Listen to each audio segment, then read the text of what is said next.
Hi hello അസ്സാം വലൈക്കും welcome back. ഇന്ന് ഞാൻ വന്നിട്ടുള്ളത് നിങ്ങൾ തമിഴിൽ കണ്ട പോലെ തന്നെ മക്കളെയും വെച്ചിട്ട് 10:30 മണിയുടെ ഉള്ളിൽ എങ്ങനെ ജോലി തീരുന്നു എന്നുള്ള വീഡിയോ ആണ്. അപ്പോൾ വീഡിയോ ഇഷ്ടമായാൽ ലൈക്ക് ചെയ്യുക, ഷെയർ ചെയ്യുക, സബ്സ്ക്രൈബ് ചെയ്യാതെ കാണുന്ന ഒരുപാട് കൂട്ടുകാരുണ്ട്. അപ്പം ഒന്ന് സബ്സ്ക്രൈബ് ചെയ്ത് ഒന്ന് സപ്പോർട്ട് ചെയ്യുക കേട്ടോ. പിന്നെ സ്കിപ്പ് ചെയ്യാതെ കാണുക. നിങ്ങൾ ഇതിലെന്തായാലും നിങ്ങൾക്ക് ഈ ഒരു വീഡിയോ യൂസ്ഫുൾ ആവും കേട്ടോ. അപ്പോൾ ഇതാ ഞാനൊരു 5:30 മണിക്ക് എഴുന്നേറ്റ് കിച്ചണിൽ വന്നിട്ടുണ്ട്. കിച്ചണിൽ ആദ്യം തന്നെ വന്നാൽ മീനോ ചിക്കനോ എന്തെങ്കിലും ഉണ്ടെങ്കിൽ അത് ആദ്യം എടുത്ത് പുറത്തേക്ക് വെക്കും. അപ്പോൾ ഇതാ ഞാൻ ചിക്കൻ കുറച്ചുണ്ട്, അതെടുത്ത് പുറത്തേക്ക് വെച്ചിട്ടുണ്ട്. പിന്നെ ചായക്ക് വെള്ളം വെച്ചിട്ടുണ്ട്. അപ്പം രാവിലെ എഴുന്നേറ്റപ്പോഴാണ് അരി വെള്ളത്തിലിടാൻ മറന്നുപോയി. അപ്പോൾ ഇതിൽ വല്ലതും മക്കൾക്ക് എന്തെങ്കിലും ഉണ്ടാക്കി കൊടുക്കേണ്ടത് ഉണ്ടോ നോക്കുകയാണ്. അപ്പോൾ ഞാൻ പൊതുവേ ഇങ്ങനെ എന്തെങ്കിലും കടയിൽ നിന്ന് സാധനം വാങ്ങി ബാക്കി വരുന്ന സാധനം ഇങ്ങനെ ഒരു ബാസ്ക്കറ്റിലാട്ടോ വെക്കുക. ഇത് ബാസ്ക്കറ്റ് ചെറുതാണെങ്കിലും ഭയങ്കര ഉപയോഗമാണ്. എന്ത് സാധനമായാലും ഇതിലേക്ക് വെച്ച് വേഗം കൊടുക്കുക. ഒന്നായിട്ട് അയക്കായി വലിച്ചു വാരിയിട്ട് നിൽക്കില്ല. അപ്പോൾ കുറച്ച് മൈദ കിട്ടിയിട്ടുണ്ട്, അതുകൊണ്ട് പത്തിരി ഉണ്ടാക്കാൻ വിചാരിച്ചു. പിന്നെ കറിക്ക് പരിപ്പ്, പിന്നെ മമ്പയർ ഉപ്പേരിയും വെക്കാൻ വിചാരിച്ചു. അപ്പോൾ ചിക്കൻ കുറവായതുകൊണ്ട് അത് മാത്രം വെച്ചാൽ രാത്രി എനിക്ക് പണി കിട്ടും. അപ്പോൾ പിന്നെ വേറെ എന്തെങ്കിലുമൊക്കെ ഉണ്ടോ നോക്കുകയാണ് ഇനി കുട്ടികൾക്ക് വല്ലതും ഉണ്ടാക്കി കൊടുക്കാൻ. അപ്പം മാഗി അങ്ങനെ പൊരിക്കുന്ന സാധനങ്ങളാണ്. ഇതാ വേൾഡ് കപ്പിൻ്റെ സമയത്ത് മക്കൾ വാങ്ങി വെക്കുന്നതാണ്. എന്നിട്ട് ഇത് പൊരിച്ച് തിന്നുന്ന പണി തന്നെയായിരുന്നു കേട്ടോ. അപ്പോൾ അങ്ങനത്തെ കുറച്ച് സാധനങ്ങളൊക്കെയാണ്. അപ്പോൾ അതൊന്നും നമുക്ക് ആവശ്യമില്ല. അപ്പം ഓൾറെഡി നോക്കിയപ്പോൾ മൈദയും കിട്ടിയിട്ടുണ്ട്, പരിപ്പും മമ്പയറും കിട്ടിയിട്ടുണ്ട്. അപ്പം നമ്മൾ ആദ്യം തന്നെ ചായപ്പണി തുടങ്ങുന്ന സമയത്ത് തന്നെ നമ്മളൊന്ന് എന്താണ് ഉച്ചക്കത്തേക്ക് ആവശ്യമുള്ളത് എന്നൊന്ന് ജസ്റ്റ് ഒന്ന് മൈൻഡിൽ കൊണ്ടുവരിക. അപ്പോൾ പെട്ടെന്ന് പണി കഴിയും. അതല്ല നമ്മൾ കുട്ടിക്ക് ചായ കൊടുത്ത് അവരെ സ്കൂളിൽ പറഞ്ഞയച്ച് എന്നിട്ടൊക്കെയാണ് ഉച്ചക്കത്തേക്കുള്ള പണി നോക്കുന്നുണ്ടെങ്കിൽ എന്തായാലും 3 മണിയാവും കേട്ടോ. അപ്പോൾ ഇതാ ഞാൻ മമ്പയർ ഒന്ന് വെള്ളത്തിലിട്ട് വെക്കാൻ വിചാരിച്ചു. എന്നാൽ ഈ ഓരോ പണികൾ കഴിയുമ്പോൾ നമുക്ക് അടുപ്പത്ത് വെച്ച് കൊടുക്കാമല്ലോ. അപ്പോൾ മമ്പയർ വെള്ളത്തിലിട്ട് മാറ്റി വെച്ചിട്ടുണ്ട്. ഇനി പിന്നീട് ഞാൻ ചെയ്യാറ് അടുപ്പ് തീ പിടിപ്പിക്കും. അതായത് ചോറിനുള്ള വെള്ളം അടുപ്പത്ത് വെച്ചിട്ടാണ് ഞാൻ ചായപ്പണിക്കുള്ളത് നോക്കുക കേട്ടോ. അപ്പം നമ്മൾ മറ്റുള്ള ചായപ്പണി കഴിയുമ്പോൾ അരി ഇടാനും ആവും. അപ്പോൾ അതാ മൈദ ഒരു 3-3.5 കപ്പ് എടുത്തിട്ടുണ്ട്.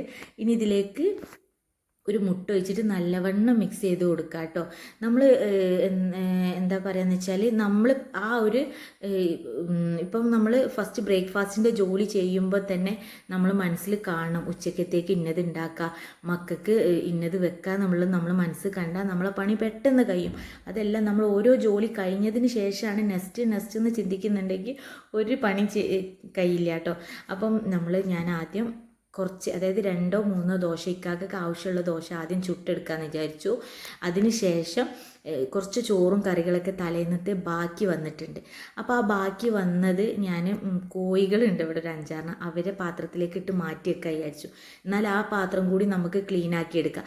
അപ്പം പിന്നെ നമ്മൾ ചെയ്യേണ്ട കാര്യം, നമ്മൾ ഗ്യാസുമ്മൽ ജോലി ചെയ്യുന്ന സമയത്തോ അല്ലെങ്കിൽ തേങ്ങ ചിരവുന്ന സമയത്തോ നമ്മൾ ഒരു ശീല നമ്മളടുത്ത് എപ്പോഴും വെക്കുക. കുറച്ച് ദോശമെന്ന് എന്തെങ്കിലും ഒന്ന് ഗ്യാസുമ്മൽ ചിന്തുമല്ലോ, അപ്പോൾ അത് നമ്മൾ തുടച്ചെടുക്കുക. പിന്നെ തേങ്ങയൊക്കെ ആവുന്ന സമയത്ത് അതൊക്കെ ഒന്ന് എടുത്തുകൊണ്ട് ഒരു ചെറിയൊരു പാത്രത്തേക്ക് ആക്കി വെക്കുക. അപ്പം കൗണ്ടർ ടോപ്പ് മെസ്സി ആയി എടുക്കില്ല. അപ്പോൾ അതാ ഞാൻ ചോറ് കറിയും ഇതൊക്കെ കോഴിക്കുള്ളത് വേറൊരു പാത്രത്തേക്ക് മാറ്റി ആ പാത്രം അപ്പം തന്നെ കഴുകിയെടുക്കും കേട്ടോ. അത് പിന്നത്തേക്ക് വെക്കില്ല. ഇത് കഴിഞ്ഞതിന് ശേഷമാണ് ഞാൻ ബ്രേക്ക്ഫാസ്റ്റിൻ്റെ പണിയെടുക്കുക. ഈ ഒരു റൊട്ടീൻ തന്നെയാണ് കേട്ടോ സ്ഥിരമായിട്ട് ചെയ്യാറ്. അപ്പോൾ സ്ഥിരമായിട്ട് പറഞ്ഞാൽ ഡെലിവറിക്ക് മുന്നേയും ഇപ്പം പിന്നെ ഡെലിവറി കഴിഞ്ഞതിന് ശേഷം ഇറങ്ങുമ്പോൾ അപ്പോൾ ഞാൻ പെട്ടെന്ന് തന്നെ പാത്രങ്ങളൊക്കെ കഴുകി വെക്കും. അപ്പോൾ എന്താ വെച്ചാൽ നമ്മൾ പെട്ടെന്ന് ഒരാൾ വന്നാലും ചോറ്, ബാക്കിയുള്ള ചോറ് ഒരു ഭാഗത്ത്, കറി ഒരു ഭാഗത്ത്, നമ്മളെ ചായ ഒരു ഭാഗത്ത്, അപ്പോൾ ആകെ ഒരു മെസ്സി ആയിക്കാരം, നമുക്ക് തന്നെ ജോലി എടുക്കാൻ തോന്നില്ല. അപ്പോൾ ഞാൻ പാത്രമൊക്കെ കഴുകി ജസ്റ്റ് ഒന്ന് അവിടെ ഒന്ന് വെള്ളം ഒഴിച്ച് വെക്കും. പിന്നീട് ഞാൻ ചെയ്യുന്ന പണി എന്താ വെച്ചാൽ, എനിക്കിന്ന് ഉണ്ടാക്കാനുള്ളതിൻ്റെ ഒരു മെനു ഞാൻ പറഞ്ഞല്ലോ. കോഴിക്കറി, പരിപ്പ് കറി, പിന്നെ മമ്പയർ ഉപ്പേരി. ഇതിലേക്ക് 3ലേക്കും എനിക്ക് ഉള്ളി വേണം, വെളുത്തുള്ളിയും വേണം, പിന്നെ തക്കാളി കറിയിലേക്കും വേണം. അപ്പോൾ ഞാൻ ഇതിന് ആവശ്യത്തിനുള്ള സാധനങ്ങളൊക്കെ ഞാൻ ആദ്യം എടുത്തു വെക്കും. എന്നിട്ട് ഞാൻ എന്താക്കും, ഗ്യാസ് ഓൺ ആക്കിയിട്ട് പത്തിരിയാണല്ലോ നമ്മൾ ചുടാൻ ഉദ്ദേശിച്ചത്, അത് വെക്കും. എന്നിട്ട് ആ പത്തിരി ചുടും ചെയ്യും. പിന്നീട് ഈ ജോലികളൊക്കെ, അതായത് അരിയാനുള്ളതും തക്കാളി അരിയാനുള്ളതും വെളുത്തുള്ളി ഉള്ളതും പിന്നെ ഉള്ളി അരിയാനുള്ളതൊക്കെ ചെയ്തു വെക്കും. ഇത് ഞാൻ 3ലേക്കുള്ള സാധനം എത്ര വേണം എന്ന് ആദ്യം തന്നെ മനസ്സിൽ ഉറപ്പിച്ചിട്ടാണ് ഈ സാധനങ്ങളൊക്കെ ചെയ്യാറ്. അതല്ലാതെ പത്തിരിപ്പണി കഴിഞ്ഞിട്ടല്ല കേട്ടോ. അപ്പോൾ അത് ഞാൻ പത്തിരിയൊക്കെ ചുട്ടെടുത്ത് കഴിഞ്ഞതിന് ശേഷം അതിക്ക് ചെറിയൊരു കറി വേണം. മക്കൾക്ക് ഞാൻ ഉണ്ടാക്കുന്ന ഈ തക്കാളി കൂട്ടാൻ ഭയങ്കര ഇഷ്ടമാണ്. ഇത് നല്ല ടേസ്റ്റുമാണ് കേട്ടോ. അപ്പോൾ ആദ്യം കുറച്ച് ഓയിലോ വെളിച്ചെണ്ണ ഒഴിച്ചിട്ട് വെളുത്തുള്ളി ഒന്ന് മൂപ്പിച്ചെടുക്കുക. വെളുത്തുള്ളിയും കടുകും മൂപ്പിച്ചതിന് ശേഷം തക്കാളി നല്ല ഉടച്ചെടുക്കുക. എന്നിട്ട് കുറച്ച് മുളക് പൊടിയും മഞ്ഞൾപ്പൊടിയും കുറച്ച് ഉപ്പിട്ടിട്ട് ഒന്ന് വറ്റിച്ചെടുക്കുക. നല്ല ടേസ്റ്റാട്ടോ. ഒന്ന് ട്രൈ ചെയ്ത് നോക്കേ. അപ്പോൾ ഇതൊക്കെ ആയി കഴിയുമ്പോൾ വെള്ളം നല്ല തിളച്ച് വന്നിട്ടുണ്ട്. അപ്പോൾ മക്കൾ അവിടെ നിന്ന് എഴുന്നേറ്റ് വന്ന് ചായ കുടിക്കുന്നുണ്ട്. ഞാൻ അവരെ ശീലിപ്പിച്ചതാണ്. എടുത്ത് മേശമ വെക്കും, അവർ ചായ കുടിക്കും. അപ്പം ഞാൻ അരിയൊക്കെ ഇട്ട് അവരിതാ മദ്രസയിൽ പോയി. അപ്പോൾ അവർ മദ്രസയിൽ പോയതിന് ശേഷമുള്ള എൻ്റെ കിച്ചണാട്ടോ ഞാൻ കാണിച്ചതിന്. ഇതിലൊരു മെസ്സിയായി കെടുക്കാത്തത് ഞാൻ അപ്പം എൻ്റെ കൈക്കിലൊരു ശീല ഉണ്ടാവും. അപ്പം തന്നെ കൗണ്ടർ ടോപ്പ് വൃത്തിയാക്കി എടുക്കുകയും ചെയ്യും. പാത്രങ്ങൾ അപ്പോഴേക്കന്നെ ചെയ്യും. നിങ്ങൾക്ക് എല്ലാവർക്കും സാധ്യമാകാവുന്ന ഒരു കാര്യം തന്നെയാണ്. അതല്ല എനിക്ക് എന്നുള്ളതല്ല കേട്ടോ, എല്ലാവർക്കും കഴിയും. അപ്പോൾ അതാ ഞാൻ ടൈം കാണിച്ചു തരാം. ഇപ്പോൾ സമയം 7:25 അപ്പോഴേക്കും മോന് ജസ്റ്റ് ഒന്ന് എണീച്ചിട്ടുണ്ട്. അപ്പോൾ അവനക്ക് എണീറ്റ് പാല് കൊടുത്ത് ഞാൻ എന്താക്കും, ഒന്ന് മുറ്റടിച്ചു തരാൻ ഇറങ്ങും. മുറ്റത്തിൻ്റെ പണി നടക്കുന്നതുകൊണ്ട് തന്നെ ഒരുപാട് മുറ്റടിച്ചു തരാനില്ല. ജസ്റ്റ് അടുക്കള ഭാഗമുള്ളൂ, മുന്നിലൊക്കെ ജസ്റ്റ് പണി നടക്കുകയാണ്. അപ്പോൾ അതുകൊണ്ട് തന്നെ ഒരുപാടൊന്നും അടിച്ചു വരാനില്ല. അപ്പോൾ പിന്നെ അത് കഴിഞ്ഞ് വന്നിട്ട് ബെഡ്ഷീറ്റ് ഒന്ന് വൃത്തിയാക്കി വെക്കും കേട്ടോ. ഈ മക്കൾ തന്നെ, അതായത് മൂത്തോൾ തന്നെ ഇതൊക്കെ ചെയ്ത് വെക്കാറുണ്ട്. പിന്നെ ഇന്ന് ജസ്റ്റ് രാവിലെ എഴുന്നേറ്റപ്പോൾ കുട്ടീനൊന്ന് അവളെ എടുത്ത്. അപ്പോൾ ഞാൻ പറഞ്ഞു ഞാൻ ചെയ്തോളാം, നീ ചെയ്യണ്ടെന്ന് പറഞ്ഞു.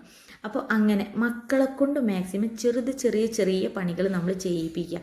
അതല്ലാന്നുണ്ടെങ്കിൽ ഒരു കാലത്ത് നമ്മളില്ലെങ്കിലും അവർക്ക് ജീവിക്കണ്ടേ.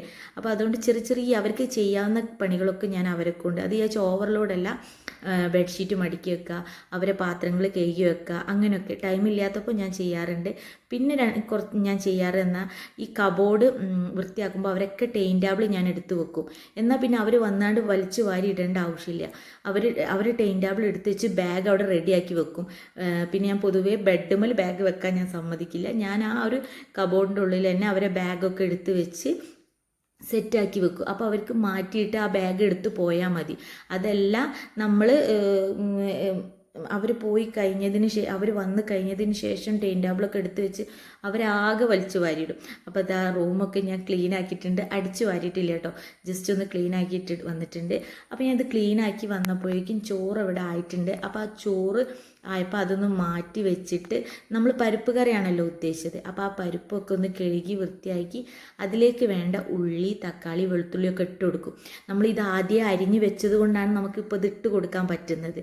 മനസ്സിലായി എന്ന് വിചാരിക്കുന്നു. അതല്ല, നമ്മൾ ചോറാക്കിയിട്ടാണ് നമ്മൾ ചിന്തിക്കുന്നതെന്നുണ്ടെങ്കിൽ നമുക്ക് അടുപ്പത്ത് മറ്റുള്ള വെക്കാൻ കഴിയില്ല. പിന്നെ നമ്മൾ വേഗം ഗ്യാസുമൊക്കെ പോകും. അതിൻ്റെ ആവശ്യമില്ലല്ലോ. പിന്നെ ഈ റൂം ഞാൻ എഴുന്നേറ്റ് വരുമ്പം ക്ലീൻ ആക്കും. ജസ്റ്റ് മോൻ്റെ ഷീറ്റ് ഒന്ന് വിരിച്ചിടാനേ ഉണ്ടാവുള്ളൂ കേട്ടോ. അപ്പോൾ മോനുമെല്ലാം ഉറക്കി കെടുത്തിട്ട് പിന്നെ ഓഫീസ് റൂമിലേക്ക് പോകുന്നുണ്ട്. ഇത് വല്ലാതെ മെസ്സിയായി കെടുക്കാറില്ല.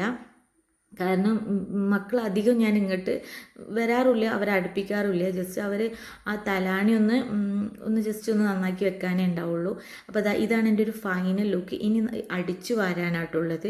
അപ്പം അടിച്ചു വാരാൻ ജസ്റ്റ് ബാക്കിയുള്ള ഓരോ ജോലികൾ കഴിഞ്ഞിട്ട് അടിച്ചു വാരാമെന്ന് വിചാരിച്ചു. അതായത് വേറെയുള്ള ജോലി ഉണ്ടാവുമല്ലോ, ഒന്ന് ചോറൂറ്റുക, പിന്നെ കറി അടുപ്പത്ത് വെച്ചിട്ട് അങ്ങനെയൊക്കെ വന്നിട്ട് ഞാൻ അടിച്ചു വാരാനാണ് പതിവ്. അപ്പോൾ ഞാൻ ജസ്റ്റ് ക്ലീനാക്കി വന്നപ്പോഴേക്കും പരിപ്പ് നല്ല വേവുള്ളതൊന്നുമല്ല, പെട്ടെന്ന് വെന്തിട്ടിട്ടുണ്ട്. അപ്പോൾ ഞാൻ ആ അടുപ്പത്തേക്ക് തന്നെ മമ്പയറാക്കാൻ വിചാരിച്ചു. ഇപ്പോഴും ഞാൻ ചെയ്യുന്ന മനസ്സിലായി എന്ന് വിചാരിക്കുന്നു. കാരണം ഇത് ആദ്യം ഉള്ളി തക്കാളിയൊക്കെ ഞാൻ ആക്കി വെച്ചത് കൊണ്ടാണ് എനിക്ക് അടുപ്പ് ഒഴിയുമ്പോൾ ഓരോ സാധനങ്ങൾ വെച്ച് കൊടുക്കാൻ പറ്റുന്നത്. ഇങ്ങനെ ആവുമ്പോൾ നമ്മൾ ഗ്യാസുമൊക്കെ വല്ലാതെ പോവും വേണ്ട. നേരെ മറിച്ച് അടുപ്പ് യൂസ് ചെയ്യുമ്പോൾ ഗ്യാസ് ലാഭിക്കാം, നമുക്ക് പണിയും എളുപ്പം കഴിയും.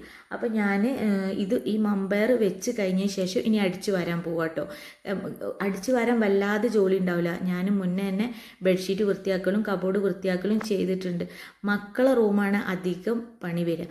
അത് മൂത്ത മോൾ തന്നെ ഒരു വിധം ചെയ്യും, ബാക്കിയുള്ളത് ഞാൻ ചെയ്തെടുത്താൽ മതി. പിന്നെ എൻ്റേത് ഞാൻ എഴുന്നേറ്റ് വരുമ്പോൾ തന്നെ ഞാൻ പറഞ്ഞല്ലോ, ഇതിൻ്റെ ഇടയിൽ മോനെ ജസ്റ്റ് ഒന്ന് എഴുന്നേൽക്കുന്നുണ്ട് കേട്ടോ. അപ്പോൾ ഒന്ന് ജസ്റ്റ് കുലുക്കി കൊടുക്കും, പിന്നെയും ഒന്ന് വരും. അങ്ങനെയാണ്. അപ്പോൾ ഞാൻ അടിച്ചു വരുന്നതിൻ്റെ സമയത്തിനിടയിൽ മക്കൾ വന്നു. അപ്പോൾ അവർക്ക് ചായ കൊടുത്തു കഴിഞ്ഞതിന് ശേഷം ഒന്നും കൂടി അടിച്ചു വരാൻ വന്നു. പിന്നെ ഒന്ന് ഇളക്കി കൊടുക്കുന്നുണ്ട് അതിൻ്റെ ഇടയിൽ. പിന്നെയും അങ്ങനെയാണ് ചെയ്യാറ് കേട്ടോ. അപ്പോൾ മമ്പയറും ആയിട്ടുണ്ട്. വെള്ളത്തിലിട്ട സാധനമൊക്കെ ആകുമ്പോൾ പെട്ടെന്ന് വെന്തെടുക്കുമല്ലോ. അപ്പോൾ മക്കൾ ഭക്ഷണം കഴിച്ചതൊക്കെ അവർ ചിലവർ, അതായത് ചെറിയ ആൾക്കാരൊന്നും കഴുകി വെക്കൂല, അവർ ഞാൻ കഴുകി വെക്കണം. അപ്പോൾ ഈ അടിച്ചു വരുന്ന അവിടെ വെച്ചിട്ട് ഇത് ചെയ്യുന്നുണ്ട് കേട്ടോ. അതല്ലെങ്കിൽ നമുക്കിത് കഴിഞ്ഞിട്ട് അതൊന്നും കഴിയില്ല. പിന്നെ ചിക്കൻ ഞാൻ വെച്ചു കൊടുത്തു അതേ അടുപ്പിലിട്ട്. പിന്നെ വറവിടാനേ ഉണ്ടായിരുന്നുള്ളൂ, അത് ഞാൻ വറവിട്ട് കൊടുത്തിട്ടുണ്ട് കേട്ടോ ഗ്യാസ് മേൽ. അപ്പോൾ ഇതാ ഫൈനൽ എൻ്റെ ചോറായിട്ടുണ്ട്. കറികൾ 3 അതായത് പരിപ്പ് കറി, ചിക്കൻ കറി, പിന്നെ മമ്പയർ, ഇത് 3 ആയിട്ടുണ്ട്. ഞാൻ അടിച്ചു വാരും ചെയ്തു. ഇനി ഇതിൻ്റെ ഇടയിൽ കമൻറ്റ് വരാം, അപ്പോൾ വാഷ് ചെയ്യാനും തുടക്കാനും. ഇത് ഞാൻ വീഡിയോ എടുക്കുന്നതുകൊണ്ട് എനിക്ക് ഇപ്പം 10:30 മണിയായത്, അല്ലെങ്കിൽ ഞാൻ അതിൻ്റെ ഇടയിൽ അതും ചെയ്യും. പിന്നെ ബേബി ഉള്ളതുകൊണ്ട് ചിലപ്പോൾ 1-2 ദിവസങ്ങളിൽ തുടക്കും. മക്കളൊന്നും അങ്ങനെ ചളിയാക്കുന്ന ടൈപ്പല്ല.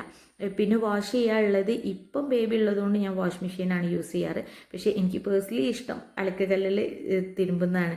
ഇപ്പം കല്ലിൻ്റെ പണി മറ്റതൊക്കെ നടക്കുന്നത് കൊണ്ട് തിരുമ്പാൻ വയ്യ. അപ്പം മെഷീനിലിട്ട് അത് നമ്മളെ സൗകര്യത്തിനനുസരിച്ച് നമുക്ക് എപ്പോൾ വേണമെങ്കിലും ഇട്ട് കൊടുക്കാം. എന്നാലും നമുക്ക് അടുക്കളപ്പണി കഴിഞ്ഞ് നമ്മൾ വീട്ടിലത്തെ ഇനി ഒരാൾ കയറി വന്നാലും തിരുമ്പാനുള്ളത് ഒക്കെ ആ ഒരു സ്ഥലത്താവുമല്ലോ. എന്നാലും വീട് ഫ്രഷായി കിട്ടി. അപ്പം തന്നെ നമ്മളെ മൈൻഡും ഓക്കെയാണ്, ഒക്കെ ഓക്കായി കിട്ടും. പിന്നെ സാവകാശം നമുക്ക് ബാക്കി എന്തെങ്കിലും ഉണ്ടെങ്കിൽ എടുത്താൽ മതി. അപ്പോൾ ഫൈനൽ ലുക്ക് എൻ്റെ വീടിൻ്റെത് ഇതാണ്. അപ്പോൾ നിങ്ങളും ഇതൊക്കെ ഒന്ന് ട്രൈ ചെയ്ത് നോക്കുക. ഞാൻ പറഞ്ഞ ചെറിയ കാര്യങ്ങളാണ്, നിങ്ങൾക്ക് എല്ലാവർക്കും അറിയുന്നതാണ്. എന്നാലും നിങ്ങൾ ജസ്റ്റ് ഒന്ന് ട്രൈ ചെയ്ത് നോക്കുക. ഇപ്പം ഞാൻ ജസ്റ്റ് ടൈം നിങ്ങൾക്കൊന്ന് കാണിച്ചു തരാം. 10:20 സംതിങ് ആയപ്പോൾ എൻ്റെ പണി കഴിഞ്ഞിട്ടുണ്ട്. അപ്പോൾ നിങ്ങളും ഇതുപോലെയൊക്കെ ഒന്ന് ചെയ്ത് നോക്കുക. പിന്നെ ചെറിയ ജോലികൾ നിങ്ങൾ തന്നെ കുട്ടികളെ കൊണ്ട് ചെയ്യിപ്പിച്ച് നോക്കുക. പിന്നെ നമ്മൾ ചെയ്യേണ്ട, അതായത് നമ്മൾ ചെറുങ്ങനൊന്ന് ഫാസ്റ്റ് ആവുക. അതായത് ഒരു പണി കഴിഞ്ഞിട്ട് അടുത്ത പണിയെന്ന് ചിന്തിക്കാതെ മൈൻഡ് സെറ്റൊക്കെ ആക്കി വെക്കുക. അപ്പോൾ അടുത്ത നല്ല വീഡിയോ കാണാം. Okay, by.